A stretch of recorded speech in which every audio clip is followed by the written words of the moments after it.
parte de dicas gerais, primeira coisa que eu queria falar para vocês é para a gente pensar, né, reativar na nossa memória os processos de escrita, né? Os processos de escrita envolvem planejamento, execução e revisão, né?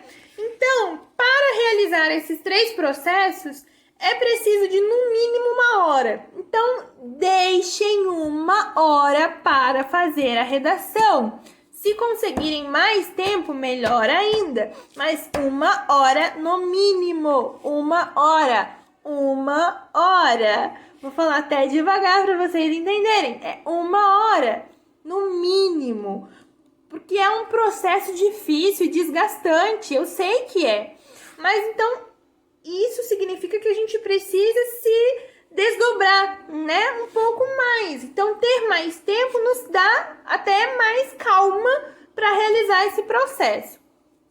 Deixem de 5 a 10 minutos para o planejamento, né? O planejamento ele é aquela etapa que nós realizamos logo após a leitura a leitura, né, da proposta de redação, em que nós colocamos os argumentos os quais nós achamos interessantes, damos uma esboçada na nossa tese. Tudo isso é planejamento, né? Já vamos lembrando assim de uma citação, já coloca lá.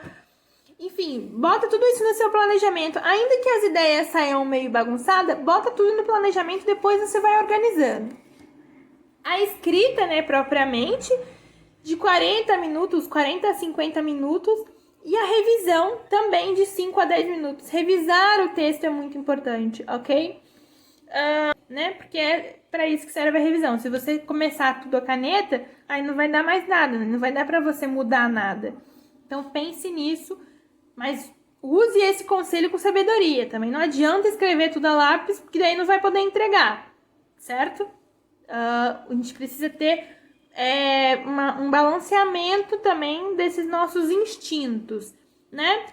Outro cuidado que a gente precisa ter é com relação aos erros de interpretação, né? A professora Mayara passou um pouco por interpretação textual de uma maneira geral e a proposta de redação nada mais é do que um texto com textos motivadores, o que significa dizer que nós também estamos sujeitos a cometer erros de interpretação.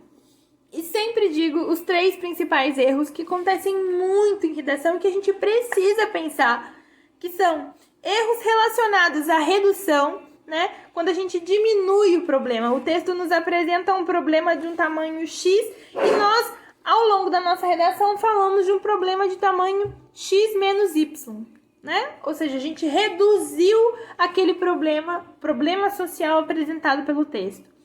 Quando a gente extrapola, né, esse é o mais comum, que a gente viaja na maionese e acaba vendo cabelo em ovo, né, colocando problemas além do que o texto falava pra gente, ou fazendo um recorte muito, muito específico e acabando fugindo do tema, né, extrapolando o tema.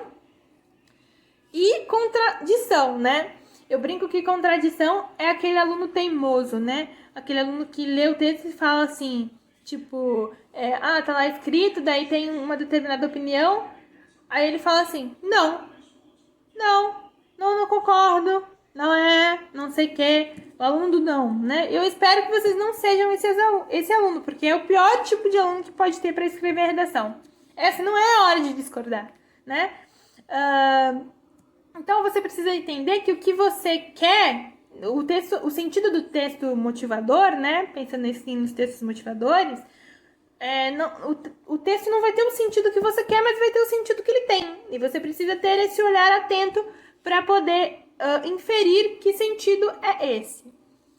Bom, sempre ler criticamente, né? Uma outra dica que eu tenho, ler criticamente os textos motivadores, pensando que os autores têm intencionalidades impressas nos seus textos por meio das escolhas de palavras que eles fazem, né? Que sempre deflagram alguma opinião deles. Sempre pensar também que a gente precisa ler criticamente os gráficos, associando, né? Fazendo uma relação entre os dados que aquele gráfico apresenta e a nossa realidade concreta, né? Uma outra dica muito importante é usar todo o nosso repertório. Pensar que foi um cofrinho, né? A gente depositou várias coisas na nossa cabeça e agora é a hora de usar. A gente precisa usar, desbloquear e usar.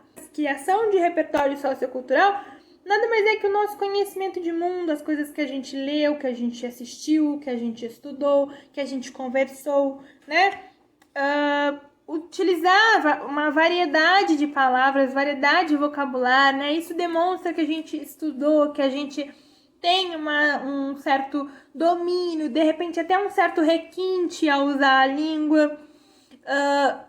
Colocar citações, dados e outros elementos que demonstram essa nossa intelectualidade, né? E aí sempre lembro das citações coringas, principalmente as relacionadas à educação, que dá para puxar para diversos tipos de resolução de problema, né? Porque não só quando a gente pensa em educação, por exemplo, existem segmentações, né? Educação financeira, educação sexual, educação moral, educação cidadã. Então, pegar uma citação coringa de educação nos dá a possibilidade de apresentar uma das propostas voltadas à educação, né? Tomando cuidado para não transformar tudo e o problema do mundo na educação, né? Esse é um cuidado que a gente precisa ter. Então, o objetivo é utilizar essas situações bem colocadas, né? Não adianta nada utilizar e não ser bem colocado. Aí, se for para destoar do resto do texto, é melhor não utilizar nada. E pensar em elementos interdisciplinares que você pode usar, né? Um dado, de repente, interdisciplinar, ou um exemplo que você consiga trazer alguma outra disciplina, algum outro pensamento de alguma outra disciplina, né? Isso tudo é fundamental para o nosso texto. E por último, mas não menos importante, o que eu quero dizer é: imprima a sua marca. Imprima a sua marca na sua redação. Se você estudou, se você treinou, se você se apaixonou por escrever, você vai conseguir. Você vai conseguir. E uma coisa que eu digo sempre para os meus alunos, sempre, sempre, sempre. A gente vive numa sociedade hoje que está muito acostumada a compartilhar padrões de execução, né, relacionados a, por exemplo, a feitura de uma redação. Mas lembre-se, você pode usar um macete. Você usar um macete é super legal. O que você não pode é ser um. Isso jamais. Você é uma pessoa com pensamento, com ideias, com uma história de vida, com uma inteligência única e intransferível. Coloque isso em 30 linhas. Esse é o desafio e eu tenho certeza que você vai conseguir.